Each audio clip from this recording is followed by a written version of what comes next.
the leaked Pentagon files on Ukraine. So here's the CNN report. Let me pull this up, and this is giant because this is more examples how they've been lying to you, and this is another story that the NATO left is not going to cover.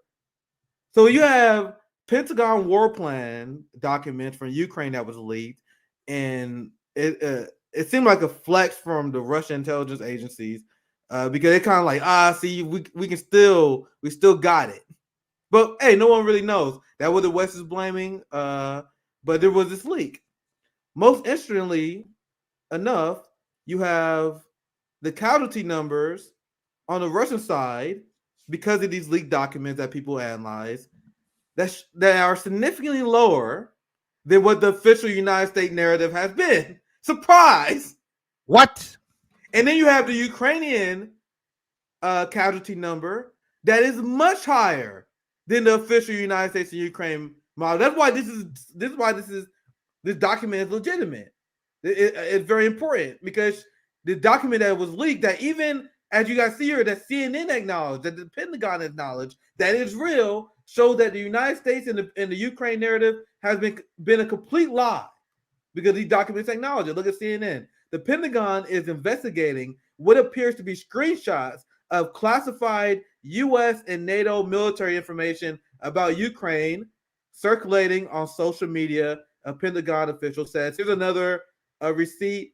The leak of classified war plans on social media represents a major breach of American intelligence in the effort to aid Ukraine campaign against Russia. Now, the reason why this story is such, because now there's been a lot of tension that you will see acknowledged in Morning Joe every once in a while, not often, but every once in a while, they'll talk about how the Ukraine government and the United States government, they kind of worry about sharing intel with each other and intelligence with each other. There was a story months and months ago how the Biden administration said they was kind of worried about Zelensky corruption. So they was kind of holding back intel from them. And then you had the Ukrainian government that didn't trust the Biden administration.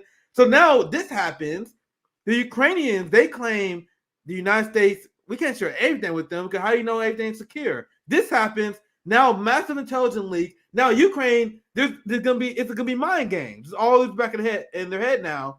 What do we share with the United States? What do we share with these people? Because it may get hacked.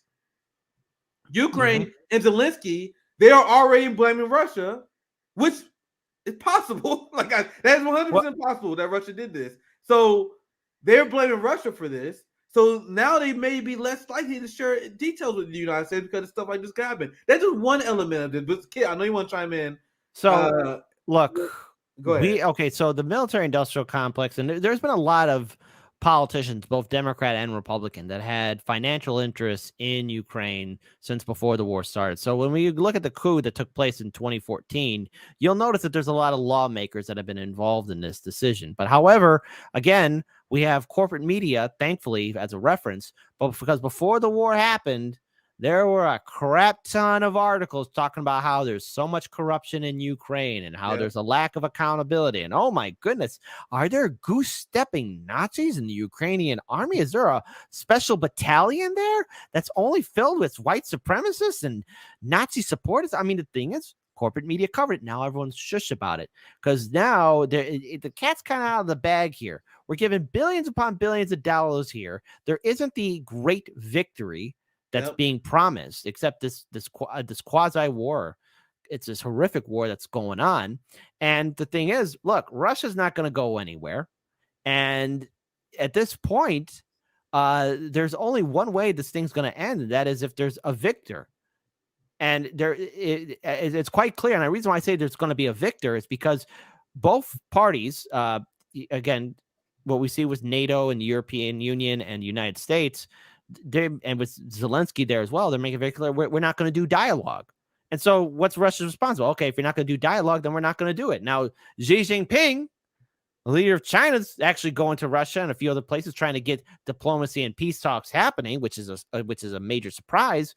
But one side is made it absolutely clear there will be no peace talks, period.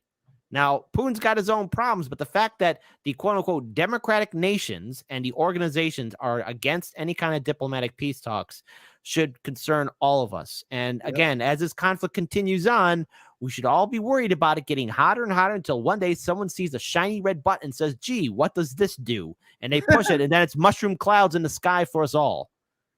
Look at this, because as I said, the Ukrainian government is obviously blaming Russia. That's what they're trying to spin. They spin everything as that. This is the other theory. Someone at the Pentagon is leaking damaging intelligence, revealing just how bad Biden's proxy war in Ukraine is going. Once again, that's possible as well. Someone in the Pentagon and the military, like, man, you guys are leading us off a cliff. We about to start leaking.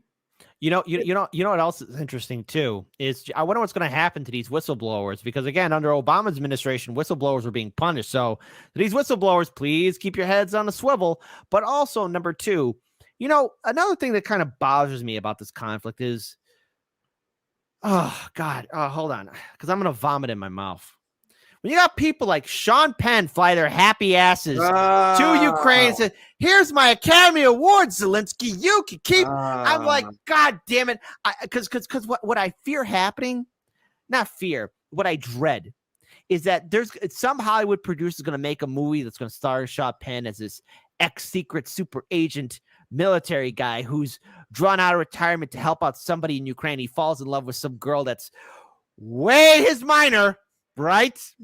And he's like this guy who's fighting off Russians. And then at the end, he's like, we got to do something to help out Ukraine. I see that happening.